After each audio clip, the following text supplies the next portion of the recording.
अस्सलामुअलैकुम। आज हम Allama Iqbal open university business accounting course code है हमारा 1340 का चैप्टर नंबर 2 जो हमने स्टार्ट किया हुआ है। आज हमने पेज नंबर 43 से कंटिन्यू करना है एग्जाम्पल नंबर 6 तक। हम अपने सारे टॉपिक्स कंप्लीट कर चुके हैं। आज हमने एग्जाम्पल नंबर 7 स्टार्ट करनी है जिसमें हमारे पास लिखा हुआ है mister Yavar is operating a garment shop and don't maintain the record of the business don't maintain the record of his business transactions properly. He wants to calculate the value of total purchases which he made in last 3 months. You are required to help him in calculating the total purchases from the following information provided by him. All amount are rupees. ठीक है, हमारे पास data given है mister यावर का। हमारे पास data given है जो उन्होंने last 3 months में टोटल परचेजेस किए हैं, वो उसके बारे में हमसे हेल्प लेना चाहते हैं कि हम उन्हें फाइंड करके दें कि उनकी टोटल परचेजेस 3 मंथ में उन्होंने कितनी की हैं। ठीक है, आपको पता है कि हम टोटल परचेजेस किस तरीके से फाइंड करते हैं। जिस तरीके से हम कैश सेल्स, जिस तरीके से हमने टोटल सेल्स फाइंड की थी, टोटल सेल्स हमने एग्जांपल नंबर 6 में किस तरीके से फाइंड की थी, credit sales plus cash sales. ठीक है, इसी तरीके से अगर हमने टोटल परचेजेस फाइंड करनी है तो हम किस तरीके से फाइंड करेंगे, credit purchases plus cash purchases. ठीक है, इनको टोटल ले लेंगे तो हमारे पास क्या निकल के आ जाएगा, टोटल परचेजेस। अब हमने क्या करना है, हमने मैथ की तरह इन वैल्यूज़ को ऐड करके या माइनस करके नहीं आंसर देना होता है, बल्कि प्रॉपर अकाउंट्स बनाने होते हैं और अकाउंट्स की फॉर्म में हमने क्या करना होता है, अपना आंसर मेंशन करना होता है। अब देखिए हमारे पास से डाटा गिवन है, कैश परचेजेस ऑलरेडी गिवन है, हमें खुद से फाइंड करने की कोई ज़रूरत नहीं है। उसके अलावा देखिए हमारे पास अकाउंट्स पेबल गिवन है 2,75,300 से। कैश पे टू क्रेडिटर्स को हमने जो कैश पे किया 1,87,650 रुपीज़।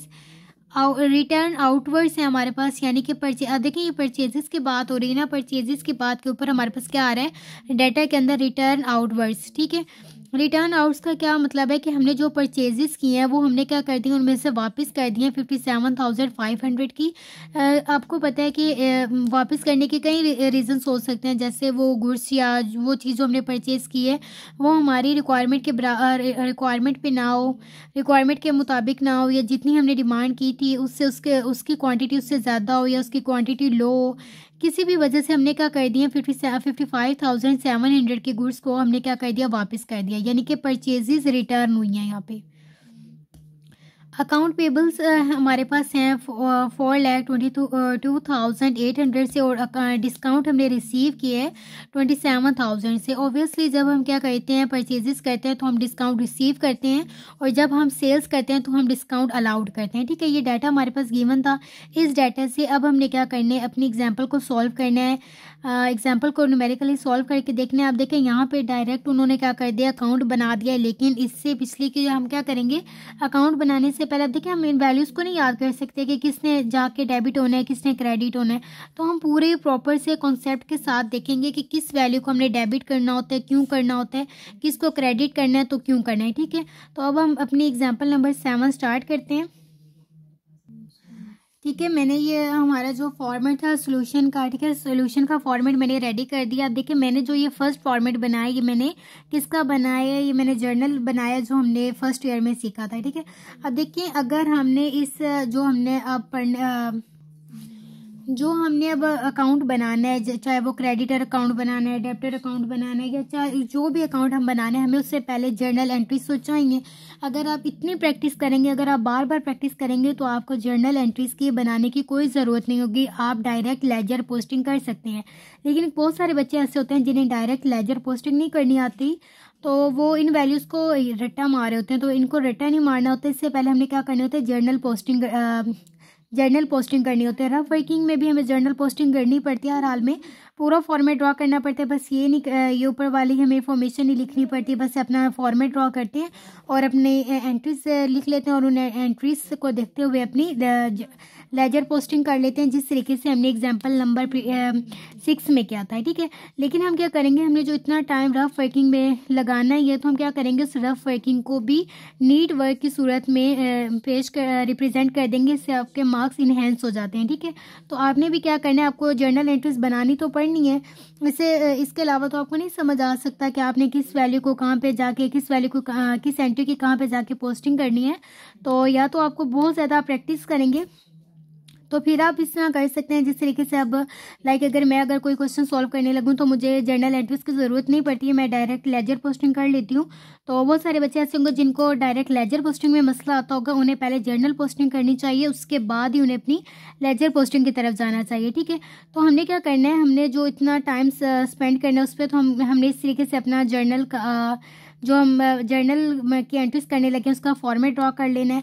सबसे पहला फर्स्ट लाइन में आपको पता है कि हम जो अकाउंट बनाने लगते हैं हम उसका नेम मेंशन करते हैं। ठीक है, जिस शख्स का वो बनाने लगते हैं हम उसका नेम मेंशन करते हैं। तो हम जो यहाँ पे पोस्टिंग करने लगे हैं उनका नाम क्या है, मिस्टर यावर, तो हम उनका नाम लिख लेंगे। फिर हम सेकेंड लाइन पे वो अकाउंट मेंशन करते हैं जो हम बना रहे होते हैं। तो हम इस टाइम पे क्या करने लगे हैं, हम इस टाइम पे जर्नल बनाने लगे हैं। ठीक है, आप इसे जर्नल इस तरीके से भी लिख सकते हैं, कुछ लोग जे से जर्नल लिखते हैं और कुछ लोग जी से जर्नल लिखते हैं। ठीक है, और कुछ लोग इसे जर्नल लिखते हैं। ठीक है, और डेट लिखने की कोई ज़रूरत नहीं है। ठीक है, बस आप इस तरीके से अपना फॉर्मेट रेडी करें। वैसे आपको पता है जो नीड फॉर्मेट था जर्नल का, उसके साइड पे हम अपनी डेट मेंशन करते थे, फिर पार्टिकुलर कॉलम आता था, फिर उसके बाद लेजर फॉलियो का कॉलम आता है, फिर डेबिट और फिर क्रेडिट। क्योंकि ये एक्स्ट्रा स्टेप है तो हमें इतनी ज़्यादा डिटेल से अपना फॉर्मेट रेडी करने की कोई ज़रूरत नहीं है। बस आप पार्टिकुलर लिखें, डेबिट और क्रेडिट की जगह कॉलम बना दे, इतना काफ़ी है। ठीक है, आप देखें सबसे फर्स्ट एंट्री हमारे पास गिवन है जिस पे लिखा हुआ है कैश परचेजेस। कैश परचेजेस की अगर हम एंट्री करना चाहें, वैसे करने की ज़रूरत नहीं है, लेकिन अगर हम कैश परचेजेस की एंट्री करना चाहें अपने इसमें, तो हम किस तरीके से एंट्री करते हैं। जब हम गुड्स खरीदते हैं तो हमारे पास क्या एंट्री होती है, purchases account to cash account, यानी जो चीज़ हम परचेज करते हैं वो हमारे पास आ जाती है और जो हमारे पास कैश हो जाता है वो डिक्रीज़ हो जाता है। ठीक है, तो हम इसकी किस तरीके से एंट्री करते थे, फर्स्ट ईयर से हम सीखते आए हैं, purchases account to cash account. ठीक है, अब जो वैल्यू होगी हमने परचेजेस की, हमारे पास हमने कितनी की परचेज कैश पे परचेजेस की हैं 3 लाख की, तो 3 लाख की अमाउंट को हम क्या कर देंगे, डेबिट कर देंगे, और फिर इसी अमाउंट को हम क्या कर देंगे, क्रेडिट कर देंगे। ठीक है, अब आपको पता है कि हम जब अपना जर्नल बना रहे होते हैं तो नीचे हम क्या करते हैं, छोटी सी नरेशन भी लिखते हैं, लेकिन यहाँ ये चूंकि एक्स्ट्रा स्टेप है तो हमें इतनी नरेशन लिखने की कोई ज़रूरत नहीं, डायरेक्ट आप अपनी एंट्रीज बनाएं ताकि आपको उनकी पोस्टिंग करने में आसानी रहे। फिर देखिए सेकंड हमारे पास लिखा हुआ है अकाउंट पेबल। अकाउंट पेबल के नीचे अगर आप देखें तो आपके पास बिगनिंग का वर्ड भी आपको लिखा हुआ नज़र आ रहा होगा, अकाउंट पेबल। अब हम बनाने लगे क्योंकि हमने परचेजेस देखने हैं ना, हमारे पास कैश परचेजेस ऑलरेडी गिवन होंगी, अब भी गिवन है और आगे भी आपको हमेशा कैश परचेजेस गिवन होंगी। ठीक है, बहुत होता है कि नहीं भी होती, लेकिन नॉर्मली आपको हर जगह पे कैश परचेजेस पहले से ही गिवन होंगे, आपने सिर्फ क्रेडिट फाइंड करनी होती है। जब हमने क्रेडिट परचेजेस फाइंड करनी होती है तो हम कौन सा अकाउंट अपना क्रिएट करते हैं, हम अपना क्रेडिटर अकाउंट क्रिएट करते हैं। और जब हमने अपनी सेल्स के बारे में करना होता है, यानी कि जब हमने क्रेडिट सेल्स फाइंड करनी होते हैं तब हम डेब्टर अकाउंट बनाते हैं, और जब हमने क्रेडिट परचेजेस फाइंड करनी होती हैं तो हम क्रेडिटर अकाउंट बनाते हैं। ठीक है, तो ये जो हमारे पास बैलेंस गिवन है अकाउंट पेबल के नाम से, अकाउंट पेबल यानी कि जो हमने बिल वगैरह पे करना है, तो ये हमने क्या बनाना है, क्रेडिटर अकाउंट बनाना है। तो ये जो हमारे पास बैलेंस गिवन है अकाउंट पेबल के नाम से 2,75,300, ये क्रेडिटर अकाउंट में जाके, अगर देखें ना क्रेडिटर अकाउंट में जाके ये क्रेडिट साइड पे आ जाएगा बिल बीडी के नाम से, यानी कि बैलेंस ब्रॉट डाउन के नाम से। ठीक है, जो हमारे पास बिल अकाउंट पेबल होता है, जो हमने जिसके क्रेडिटर अकाउंट का जो हमारे पास ओपनिंग बैलेंस होता है वो क्या होता है, क्रेडिट होता है, और जो क्लोजिंग बैलेंस होता है वो डेबिट होता है। और जो हमारे पास डेब्टर अकाउंट जब हम बना रहे होते हैं, डेब्टर अकाउंट का जो हमारे पास ओपनिंग बैलेंस होता है वो डेबिट होता है, और जो क्लोजिंग बैलेंस होता है वो क्या होता है, क्रेडिट होता है। तो ये जो हमारे पास बैलेंस गिवन है, बैलेंस अकाउंट पेबल के नाम से बिगिनिंग लिखा हुआ है, यानी कि ये हमारे पास क्रेडिटर अकाउंट का ओपनिंग बैलेंस गिवन है, और क्रेडिटर अकाउंट का ओपनिंग बैलेंस को हमने क्या करना होता है, क्रेडिट करना होता है। तो इसकी एंट्री पास करने की कोई ज़रूरत नहीं है। उसके बाद देखिए हमारे पास क्या लिखा हुआ है, कैश पे टू क्रेडिटर। कैश पे टू क्रेडिटर यानी कि जो हमारे क्रेडिटर्स हैं उनको हमने क्या पे किया, कैश पे किया। ठीक है, कैश हमने पे कर दिया, तो कैश हमारे पास से क्या गया, चला गया। तो ये जा किसके पास रहा है, ये हमारा जा रहा है क्रेडिटर्स के पास। तो आप इसे cash account to creditors account to cash account की भी एंट्री पास कर सकते हैं। ठीक है, CR स्टैंड फॉर क्रेडिटर, और इसकी वैल्यू हमारे पास क्या गिवन है 1,87,650। और इसी वैल्यू से हमने इसे डेबिट किया, तो इसी वैल्यू से हम इसे क्या कर देंगे, क्रेडिटर 1,87,650। ठीक है, आपको याद रखना होगा कि डेबिट की वैल्यू ऊपर लिखते हैं और क्रेडिट की वैल्यू नेक्स्ट कॉलम में नीचे आती है। ठीक है, अब ये जो लिखा हो ना क्रेडिट की वैल्यू डेबिट हो रही है, ये हमारे पास नीचे है कैश अकाउंट जिसको हमने क्रेडिट किया, तो क्रेडिट की वैल्यू को भी हम नीचे लिखते हैं। बाज़ औक़ात क्या करते हैं बच्चे, यहाँ पे डेबिट की वैल्यू लिख देते हैं और यहाँ पे क्रेडिट अकाउंट की भी वैल्यू लिख देते हैं। ठीक है, इस तरीके से आपने नहीं लिखना, जहाँ पे आपने अकाउंट बनाया उसकी वैल्यू को उसी अकाउंट में आपने पोस्ट करनी है। ठीक है, यहाँ पे हमारी जो थर्ड, वैसे तो सेकंड एंट्री बन रही है, लेकिन अगर हम अपने डाटा के हिसाब से देखें तो यहाँ पे हमारी थर्ड एंट्री भी कंप्लीट हो चुकी है। अब हमारे पास है रिटर्न आउटवर्ड। ठीक है, अब हमारे पास क्या लिखा हुआ है, रिटर्न आउटवर्ड्स 55,700। इसकी हम एंट्री किस तरीके से पास करते हैं, रिटर्न आउटवर्ड्स की हम एंट्री इस तरीके से पास करते हैं, creditor account to return outward account आप लिख लें या परचेजेस रिटर्न अकाउंट लिख लें। ठीक है, अब देखिए हमारे पास इसकी क्या वैल्यू गिवन है, 55,700। तो हम इसी वैल्यू से इसको डेबिट किया और इसी वैल्यू से हमने क्या कर दिया, क्रेडिट कर दिया। यहाँ पे हमारी 4 एंट्री कंप्लीट हो गई है। फिर हमारे पास देखें लिखा हुआ है अकाउंट पेबल एंडिंग। इसकी एंट्री पास करने की कोई ज़रूरत नहीं है, क्योंकि जब हमने क्रेडिटर अकाउंट बनाना है, क्रेडिटर अकाउंट का क्लोजिंग बैलेंस क्या होता है, डेबिट हो जाता है, तो इसको वहाँ जाके हमने डेबिट कर देना है। ठीक है, फिर हमारे पास लिखा हुआ है अकाउंट रिसीव्ड 27,000। अकाउंट रिसीव की हम एंट्री किस तरीके से पास करते हैं, परचेजेस के अंदर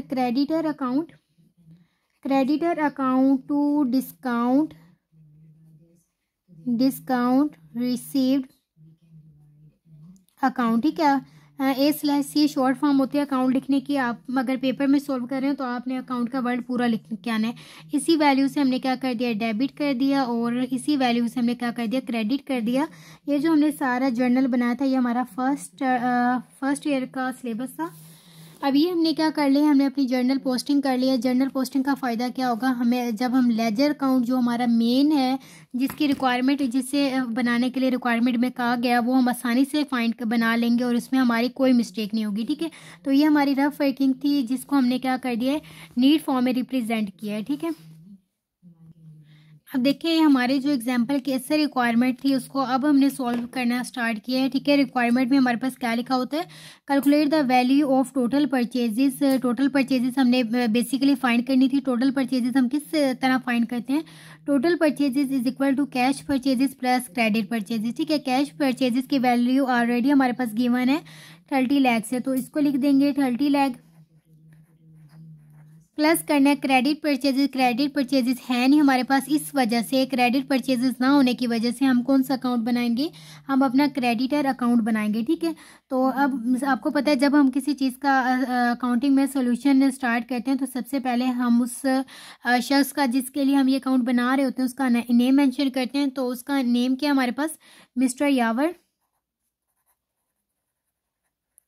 और अब हम बनाने जा रहे हैं क्रेडिटर अकाउंट। अब इस एग्जांपल में देखें हमारे पास डेट गिवन है। अगर हमारे पास डेट गिवन हो तो हम यहाँ पे वो डेट मेंशन करते हैं जिस डेट पे हम अपना क्रेडिटर या डेबिटर अकाउंट बनाने जा रहे हो। ठीक है, यहाँ पे डेट गिवन नहीं है। तो अब देखिए इस डाटा के अंदर हमारे पास 2 बैलेंसेस गिवन थे जिनकी हमने एंट्री पास नहीं की थी। एक हमारे पास बिगिनिंग कैपिटल, एक हमारे पास बिगिनिंग गिवन था और एक हमारे पास एंडिंग था।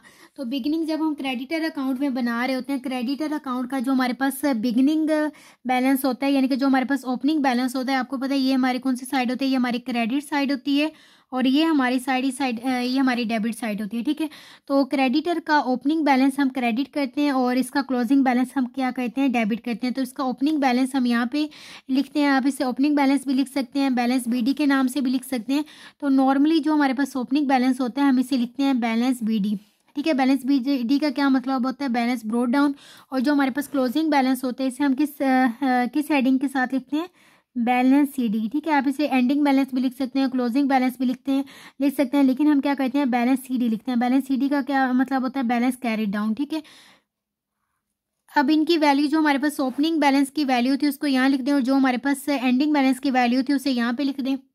मैंने अब क्या किया है, मैंने दोनों की वैल्यूज़ लिख दिया, यानी कि ओपनिंग बैलेंस हमारे पास इतना गिवन था और क्लोजिंग बैलेंस हमारे पास इतना गिवन था। इनकी एंट्रीज हमने पास नहीं की थी क्योंकि हमें पता होता है क्रेडिटर अकाउंट का ओपनिंग बैलेंस क्रेडिट होता है और एंडिंग बैलेंस का होता है डेबिट होता है। अब हम क्या करेंगे, जो हमने एंट्रीज पास की थी उस पर देखेंगे।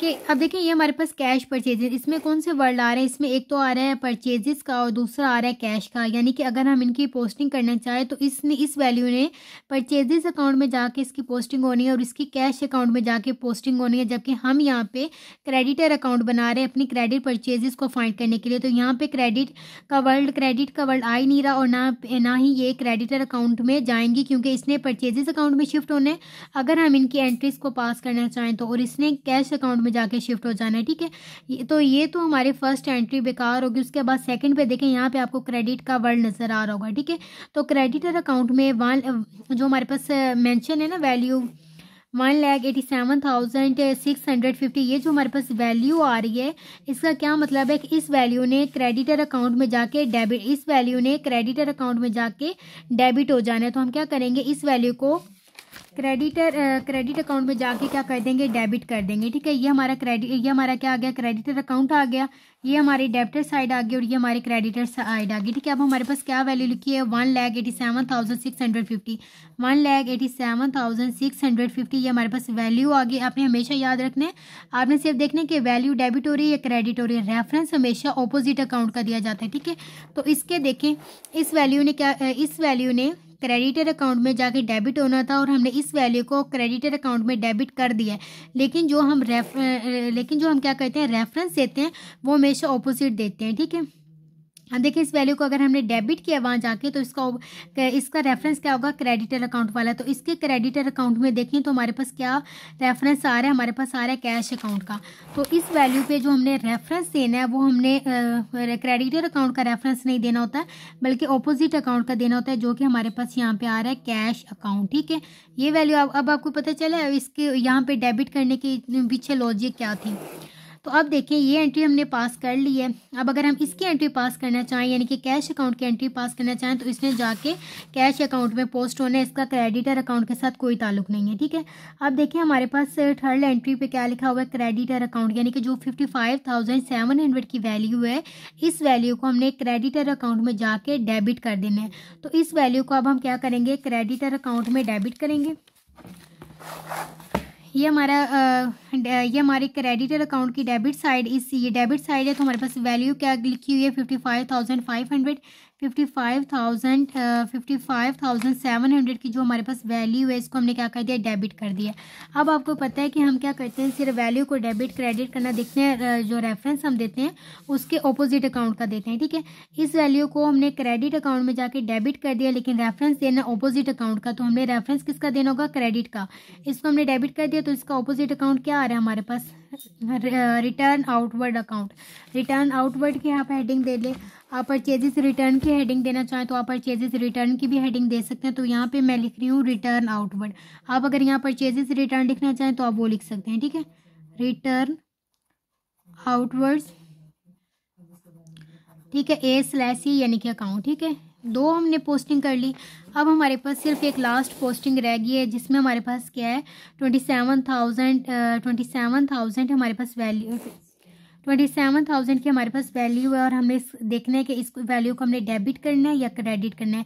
तो देखें ये जो हमारे पास वैल्यू है, ये वैल्यू क्रेडिट अकाउंट में क्या हो रही है, डेबिट हो रही है। तो हमने 27,000 की वैल्यू को क्रेडिट अकाउंट में जाके डेबिट कर देना है। 27,000 हमारे पास है वैल्यू, इसको हमने क्या करना है, क्रेडिट अकाउंट में जाके डेबिट कर दिया। क्रेडिट अकाउंट में हम आए हैं, इस वैल्यू को हमने क्या कर दिया, डेबिट कर दिया। और रेफरेंस हमने ऑपोजिट अकाउंट का देना होता है। तो इसका रेफरेंस देखें तो हमारे पास क्या आ रहा है, डिस्काउंट रिसीव अकाउंट। ठीक है, तो डिस्काउंट रिसीव का हम क्या कर देंगे, रेफरेंस दे दें डिस्काउंट। अगर आपका वर्ड पूरा नहीं आ रहा एक लाइन पे तो आप इस तरीके से एक स्लैश लगा के रिसीव्ड का वर्ड नीचे लिख सकते हैं। ठीक है, रिसीव्ड अकाउंट। ठीक है, डिस्काउंट रिसीव्ड अकाउंट। यहाँ तक हमारे पास जितनी भी डाटा के अंदर इंफॉर्मेशन गिवन थी वो हमने सारी पुट कर लिया है। ठीक है, ओपनिंग और क्लोजिंग की तो ऑलरेडी हम कर चुके थे। अब कोई भी एंट्री नहीं बची जिसकी हमने क्या की हो, पोस्टिंग ना की हो। तो अब आपको पता है जब हम अपने सारे डाटा में सारी इन्फॉर्मेशन की पोस्टिंग कर लेते हैं तो हम उसका लास्ट में क्या करते हैं, दोनों साइड का हमेशा टोटल लेते हैं और जिस साइड का टोटल ज़्यादा आता है उसी साइड का टोटल दोनों साइड पे मेंशन करते हैं। ठीक है, आपने अपनी डेबिट साइड का भी टोटल ले लेना, अपनी क्रेडिट साइड का भी टोटल ले लेना और जिस साइड का टोटल हमारे पास ज़्यादा आएगा वो उसी साइड का टोटल हम क्या करेंगे, दोनों साइड्स पे मेंशन करेंगे। ठीक है, अब देखें अब देखिए हमें देखने से पता चल रहा है कि इस साइड का टोटल ज़्यादा होगा, क्योंकि इसमें देखें कितनी वैल्यूज़ हैं, 4,22,800, 27,000, 55,700, 1,87,650। ठीक है, इन वैल्यूज़ का अगर हम टोटल लें तो हमारे पास क्या आ जाएगा, 6,93,150। ये टोटल हमारा ज़्यादा है, तो हम इसी टोटल को दोनों साइड पे मेंशन करेंगे। हमें इस साइड को टोटल को दोनों साइड पे मेंशन कर दिया। अब हम क्या करेंगे, हमेशा की तरह जिस साइड का टोटल ज़्यादा होता है, जिस साइड का टोटल कम होता है, उस ज़्यादा वाले टोटल से कम वाले टोटल की वैल्यू को माइनस करते हैं। तो 6,93,150 से हमने जब अपना ओपनिंग बैलेंस 2,75,300 की वैल्यू को माइनस करना है, तो हमारे पास क्या आंसर आ जाएगा, 4,17,850। 850 ये हमारे पास बैलेंस आ गया। और ये जो हमारे पास बैलेंस आया ना, इसे हम कहेंगे कि ये हमारे पास क्रेडिट परचेजेस हैं। तो हम यहाँ पे लिख सकते हैं, आप यहाँ पे हेडिंग दे सकते हैं क्रेडिट परचेजेस की। चूँकि हमने ये कन्वर्जन मेथड के ज़रिए फाइंड किया, हम यहाँ पे सबसे पहले लिख लेंगे क्रेडिट परचेजेस। ठीक है, आपको पता है जब हम मिसिंग फिगर फाइंड करते हैं तो उसके नीचे हम एक वर्ड लिखते हैं बैलेंस फिगर। आप इसे पूरा लिख सकते हैं बैलेंस और फिर आगे फिगर, बल्कि शॉर्ट फॉर्म में लिख लें बैलेंस। FIG का क्या मतलब है, फिगर, बैलेंस फिगर। अब हमारे पास क्रेडिट परचेजेस भी निकल आई हैं और कैश परचेजेस ऑलरेडी हमारे पास गिवन थी। ठीक है, क्रेडिट फाइंड कर लिए और कैश ऑलरेडी गिवन थी, तो हमने जो हमारे पास क्रेडिट परचेजेस आई हैं 4,17,850। ठीक है, इन दोनों वैल्यूज़ को ऐड करेंगे तो हमारे पास क्या निकल के आ जाएगा, हमारे पास हमारी जो टोटल परचेजेस हैं वो निकल के आ जाएंगी। तो हमारे पास जो आंसर आ रहा है वो आ रहा है 7,17,850। ठीक है, तो यहाँ पे हमारी जो एग्जांपल नंबर 7 है वो कंप्लीट होगी। और वीडियो अच्छी लगी हो तो लाइक करें, सब्सक्राइब करें। और अगर कोई आपको बात समझ नहीं आ रही तो आप मुझे कमेंट्स में मेंशन कर दें। और अगर आपने मेरा व्हाट्सएप ग्रुप ज्वाइन करना है तो डिस्क्रिप्शन में या फिर टाइटल के साथ नंबर मेंशन हो रहा होगा, आपने उस पर कॉन्टैक्ट कर लेना है। ठीक है, तो अब हम क्या करेंगे, हमारी 7 तक एग्जाम्पल्स कंप्लीट हो गए और अब हम अपनी एग्जाम्पल नंबर 8 स्टार्ट करेंगे।